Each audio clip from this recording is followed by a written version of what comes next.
With the utmost respect and admiration for the founders of America and the framers of the original Declaration of Independence, the American people humbly emulate their thoughtful, measured response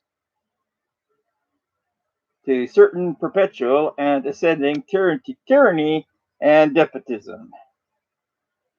We too believe it is the moral obligation of those privileged with knowledge and opportunity to work on behalf of the people, that the people are served best when their benefactors choose unity over division, nationalism over globalism, sovereignty over submission, and liberty over oppression. That all human beings are innate in nature. That America was founded under God, and that the God of America is just, peaceable, and tolerant. That our material rights as sovereigns come from God, and that our God-given rights may not be revoked, suspended, negated, or abridged without due process. What distinguishes the Second Declaration of Independence from its progenitor is the object from which we seek independence. Regrettably, to our great misfortune, shame, and dismay, and despite the recurrent warnings and accorded safeguards, a cabal of foreign investors and privateers have managed to gain possession of our land, our wealth, our labor, our well-being, our future, and even our children.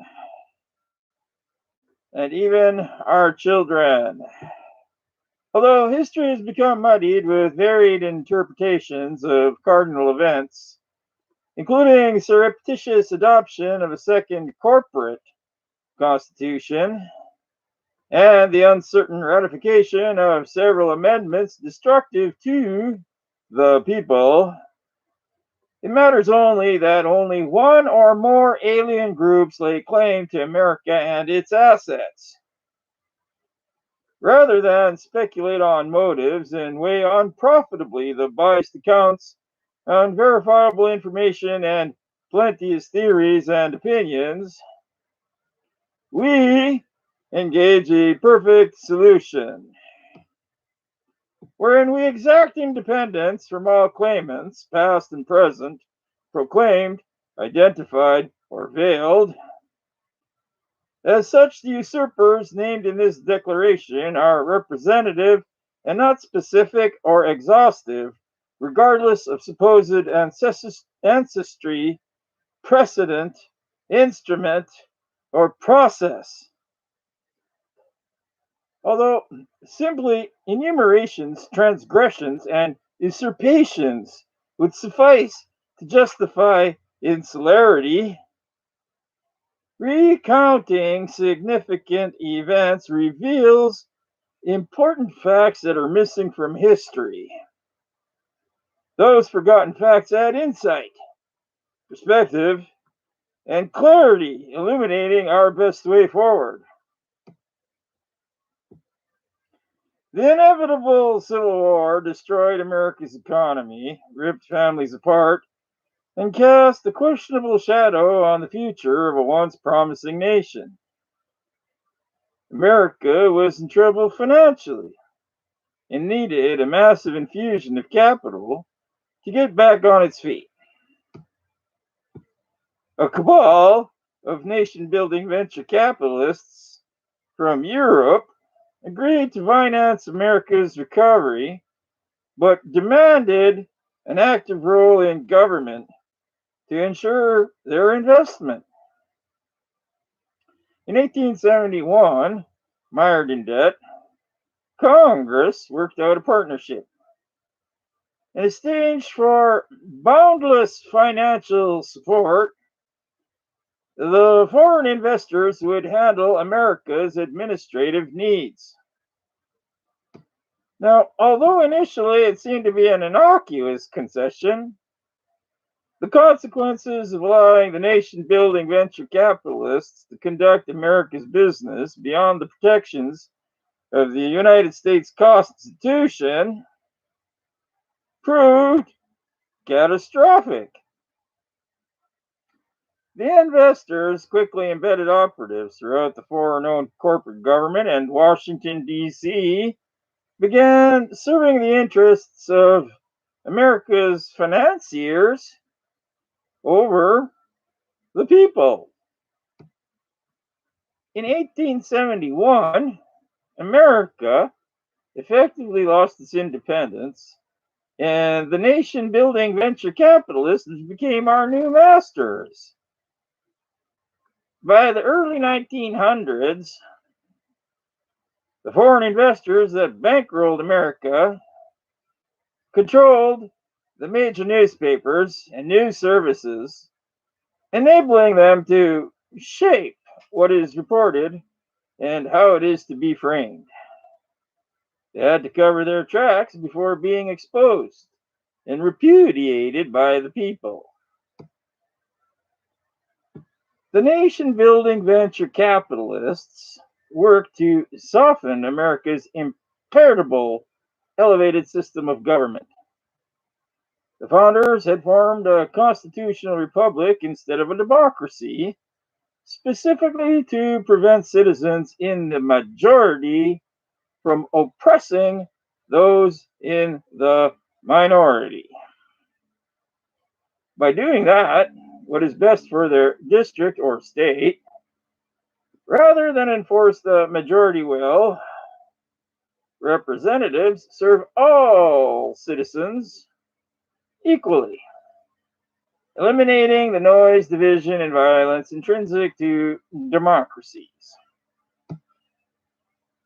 Being in control of the narrative, the foreign investors ingeniously promoted the fallacy that America is a democracy,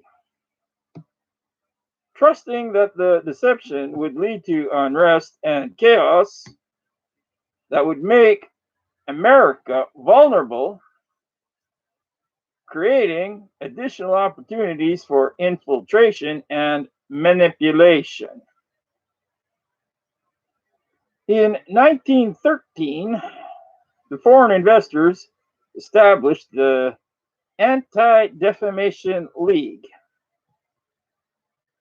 to slander anyone who exposed them and their infiltration into American politics. In 1913, by way of the 16th Amendment, the foreign investors were granted the authority to tax the American people directly, something expressly prohibited by their original Constitution.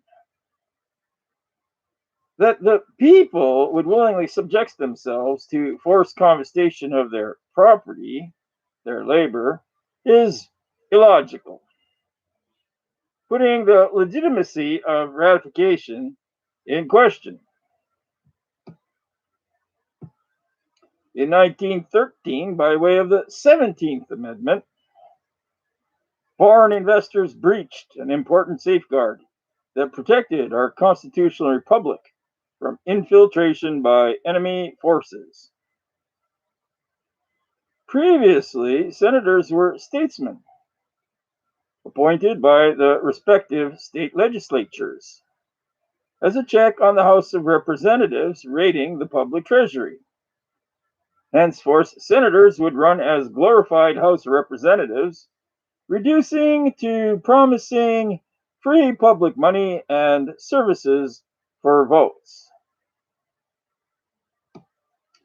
In 1913, the foreign investors gained control of our currency by pushing through Congress the Federal Reserve Act, establishing a foreign-owned central banking system despite the dire warnings of President Thomas Jefferson, Andrew Jackson, Abraham Lincoln, Andrew Johnson, James Garfield, and William McKinley.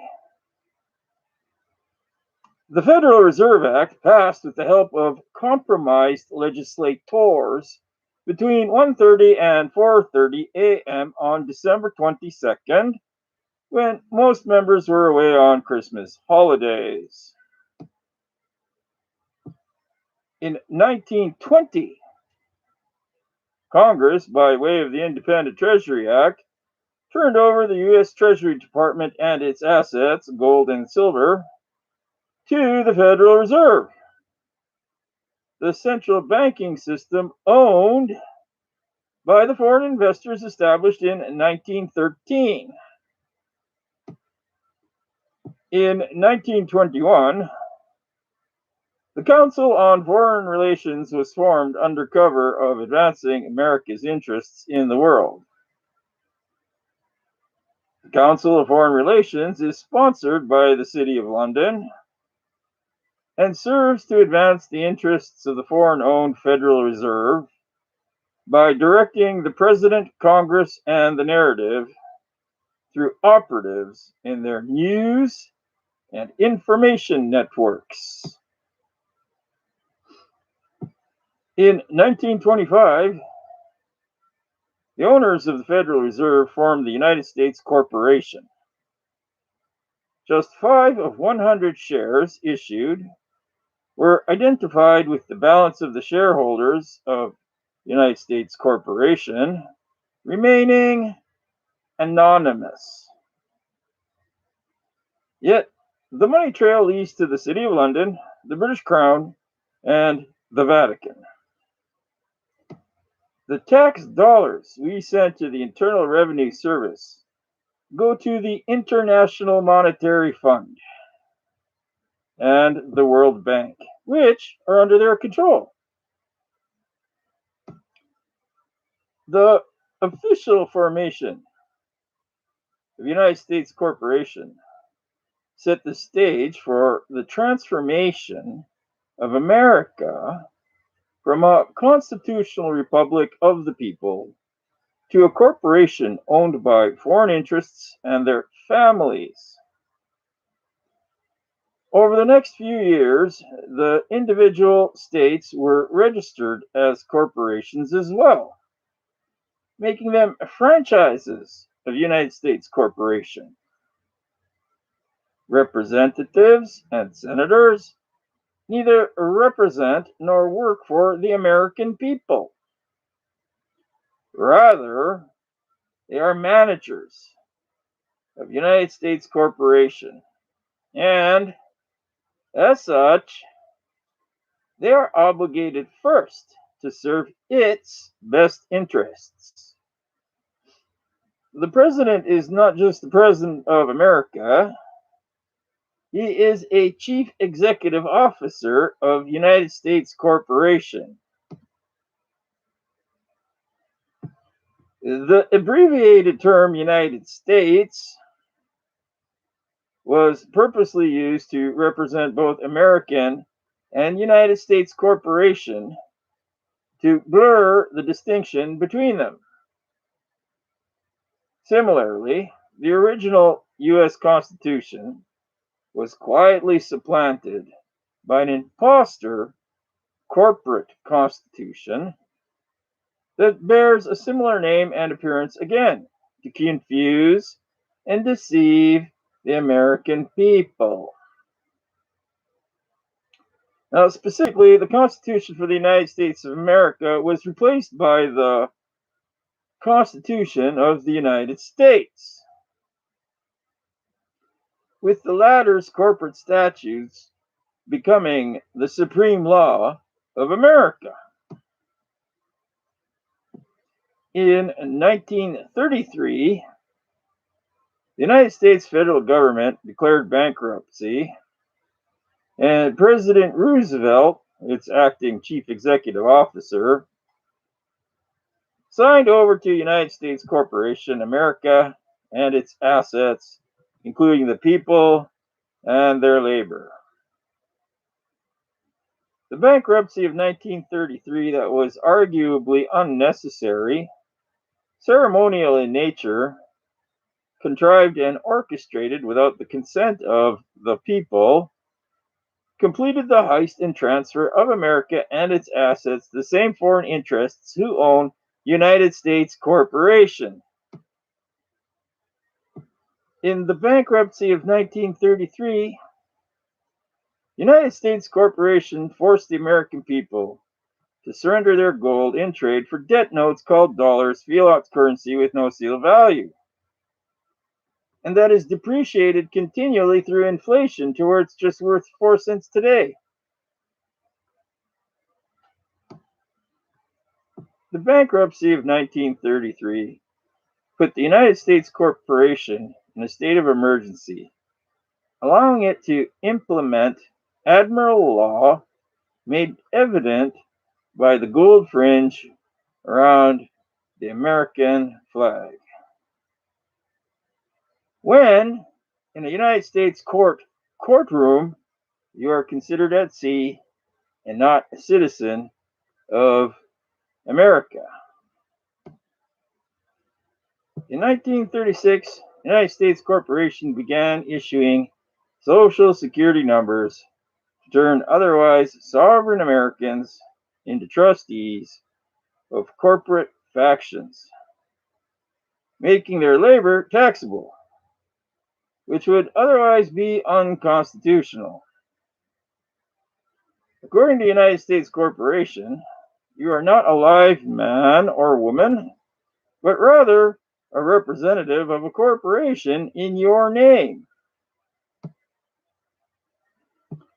In 1945, the anonymous owners of the United States Corporation founded the United Nations under the guise of spreading peace, civility, and humanitarian assistance throughout the world.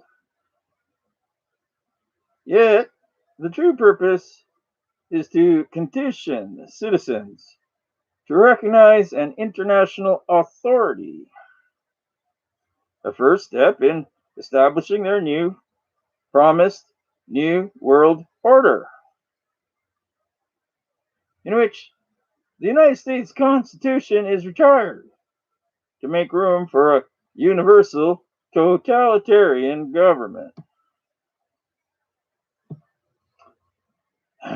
United Nations publications Agenda 21 and Agenda 30 reveal the New World Order agenda, calling for the end of nationalism, patriotism, private property, individual rights, the two-parent family, automobiles, air travel, and the right to defend ourselves from a tyrannical government.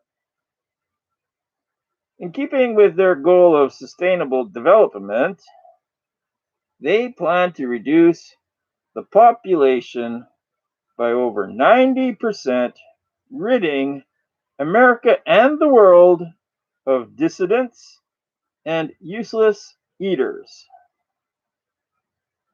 The remaining useful servants are to live in coastal communities wherein they will be stacked and packed into micro apartments. The only thing standing in the way of their New World Order is a strong, prosperous, and secure America.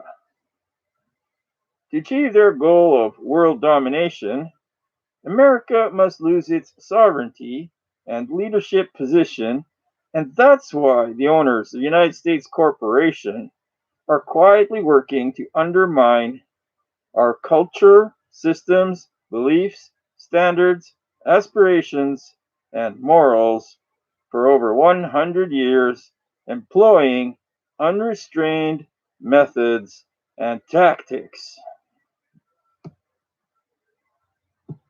With trillions of dollars at their disposal every year from taxing our labor, the owners of United States Corporation fund leftist nonprofit groups, including the Council on Foreign Relations, that work to subvert our nation and silence anyone in opposition.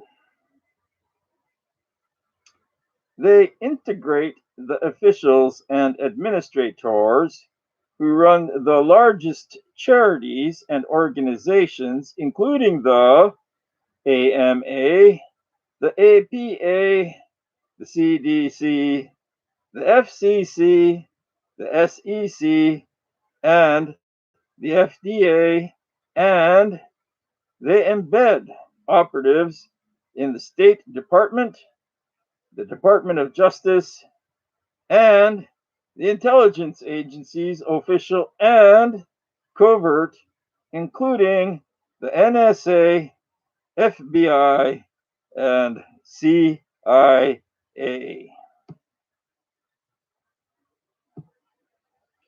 In trade for generous grants and endowments, the anonymous owners of United States Corporation shaped the curriculum and political sentiment of the public schools, colleges, and universities, ensuring the next generation of our children harbor disdain for their country, their history, their culture, their family, and even their ethnicity.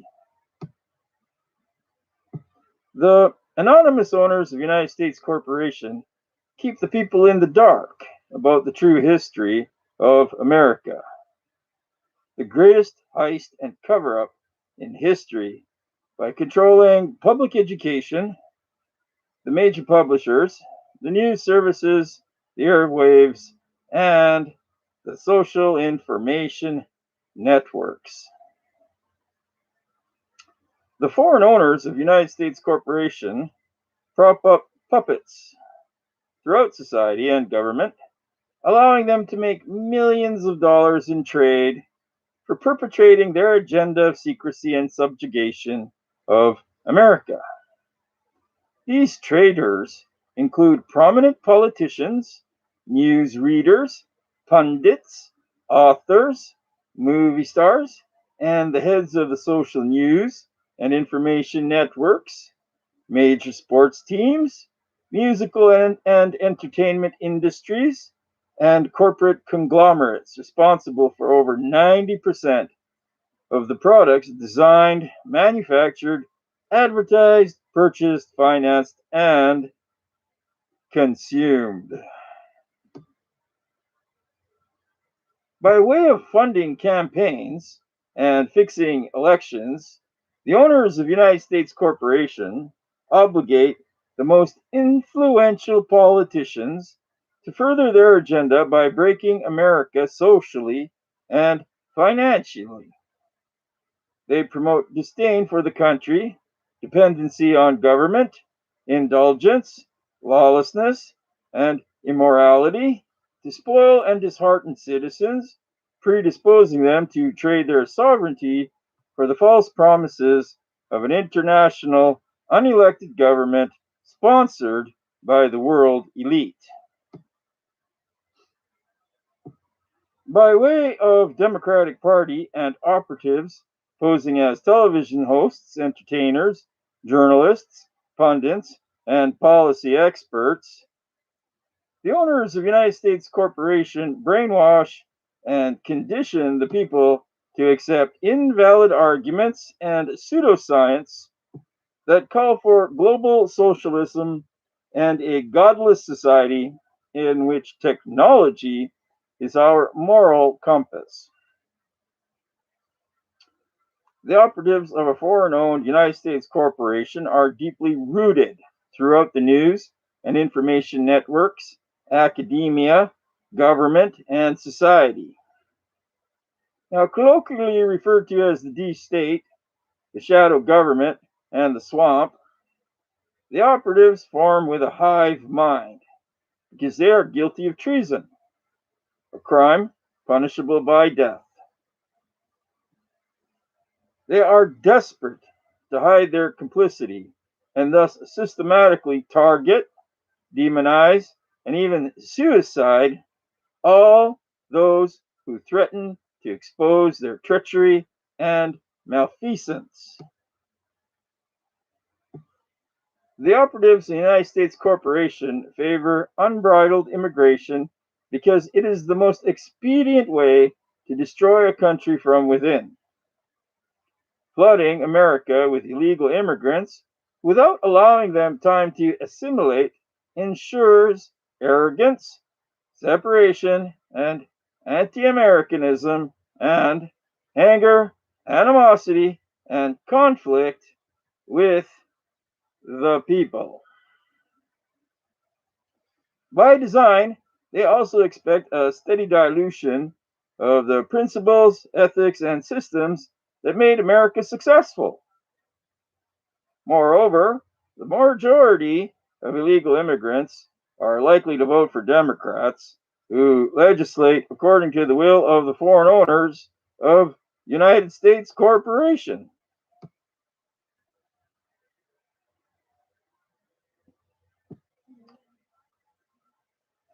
Because the free, open, and largely unrestrained reveal the hidden heist of America and the criminal network that operates in the shadows. The owners of United States Corporation, the perpetrators of crimes against America and humanity, are concerned about exposure.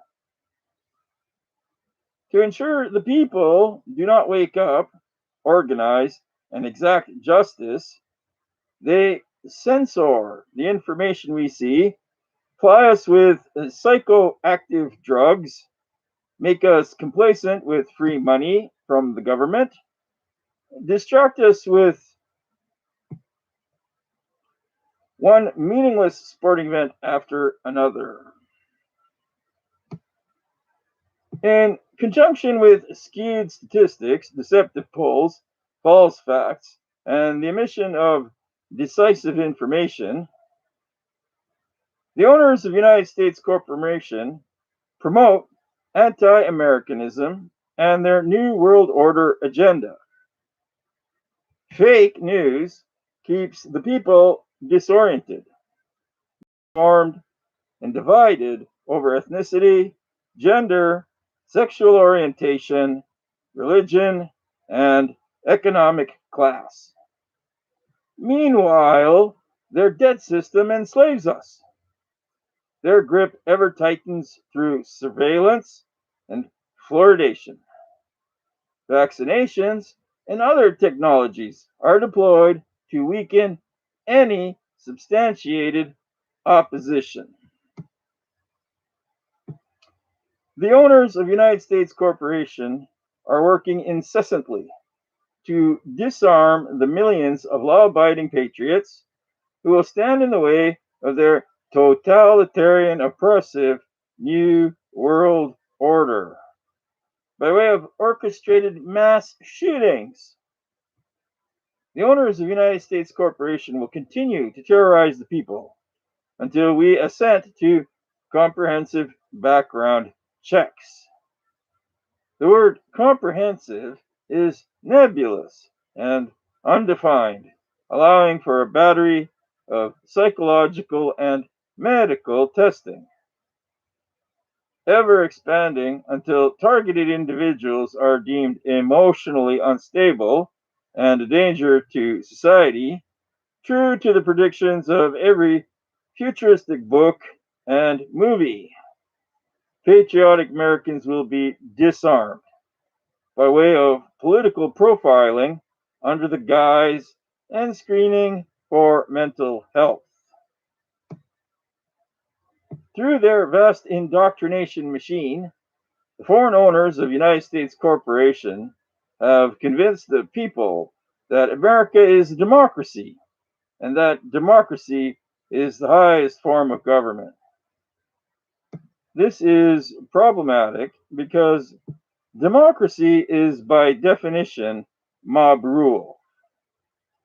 Democracies inevitably, invariably fail because the majority mob always demands more and more public monies and services procured through excessive taxation and other socialist like policies, resulting in economic ruin, runaway debt, and ultimately fiscal collapse, and ultimately social implosion. opening the door for the promised, predicted, dreadful, ever-looming New World Order is not sustainable without exposing the ills of democracy and re-establishing our devastated constitutional republic. We are compelled to make the following proclamations. The word democracy does not appear anywhere in America's founding documents because the framers know that democracy in any form or guise is fatally flawed, leading invariably to oppressive unrest, social failure, violence, and death. All modern forms of government are elected democratically. They are differentiated only by who makes the decisions after elections are over. In a democracy, citizens in the majority make the rules, leaving those in the minority oppressed. Consequently, a democracy is always noisy, divisive, divided, ineffective, inefficient, unsteady, combustible, fiscally irresponsible, and short-lived. America was established as a constitutional republic to avoid the many ills of democracy. In a constitutional republic, those elected must not do the bidding of the citizen majority. Rather, they must do what is best for the district or state, despite the majority will. In this way, all citizens are represented equally, and no one is oppressed, making a constitutional republic quiet, steady, efficient, and preferred. Although the word democracy feels good, it is founded on mob rule, making it akin to socialism, communism, and every other tyrannical form of government.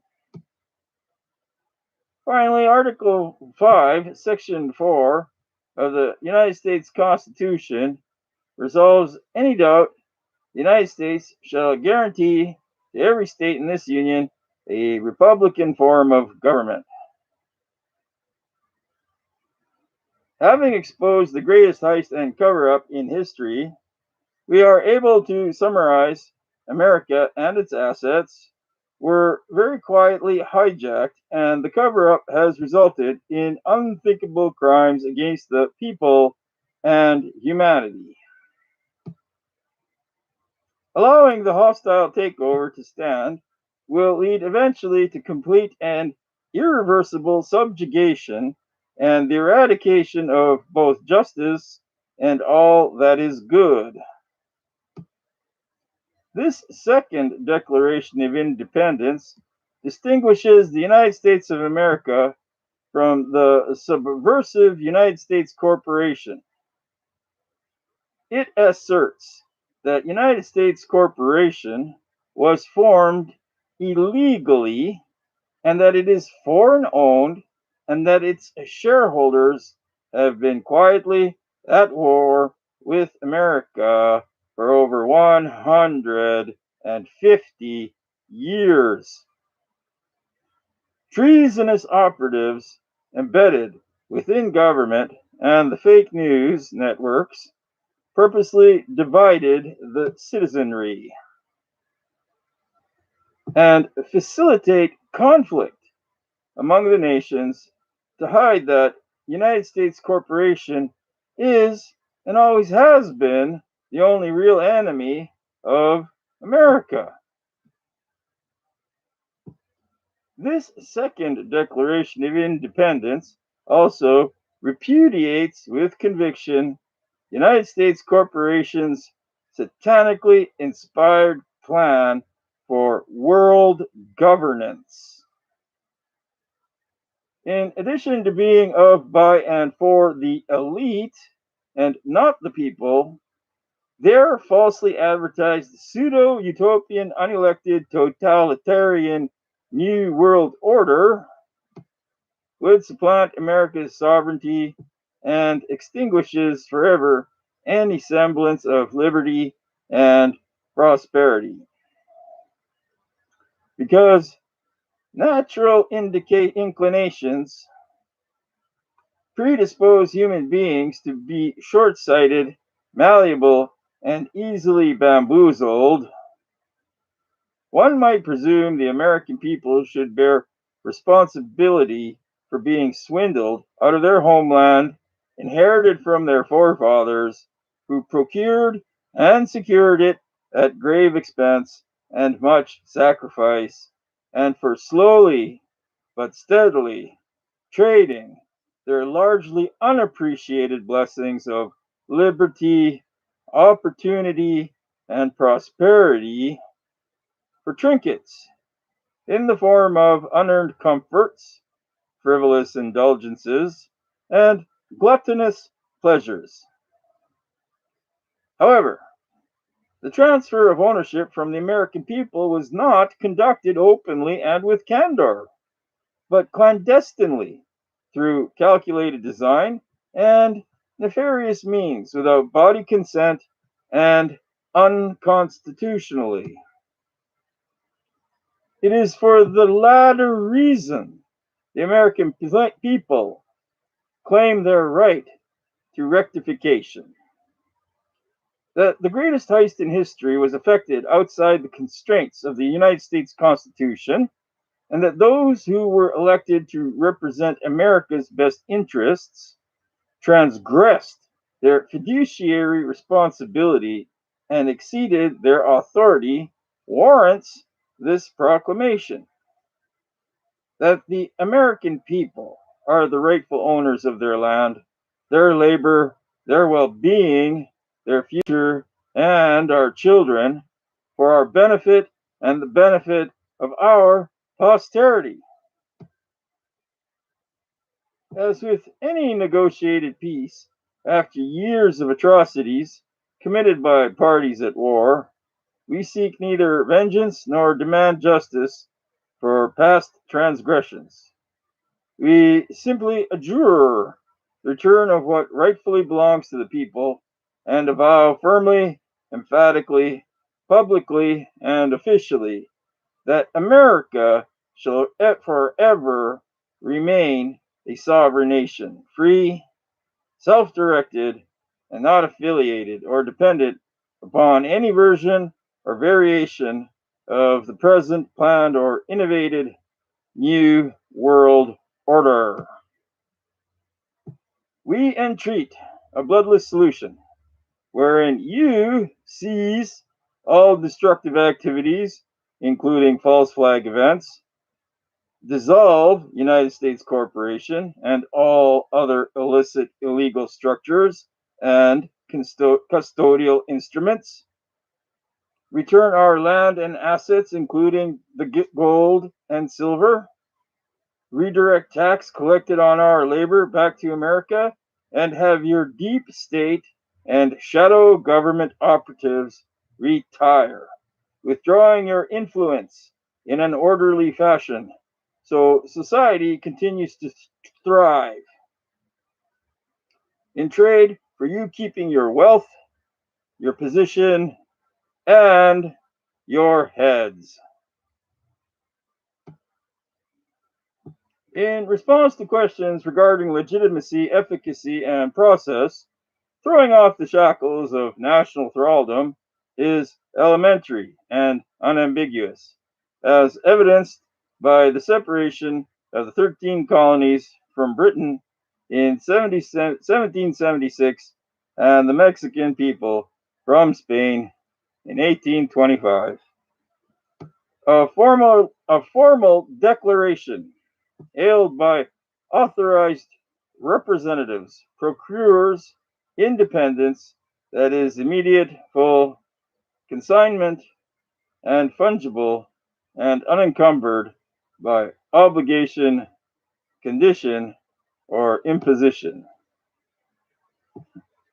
As we enter grievous territory, we reflect on the precarious road our forefathers forged when they judiciously severed the political and familial ties that bound them. Our hearts also are filled with melancholy and trepidation, yet we too are resolute in our posture and position from being confronted with no better option despite the manifest apparel. The consequence of acquiescence, or graver still, compelling us to solemnly claim our independence once again. So, in support of this declaration, with our firm reliance on the protection of divine providence, we mutually pledge to each other our lives, our fortunes, and our sacred honor.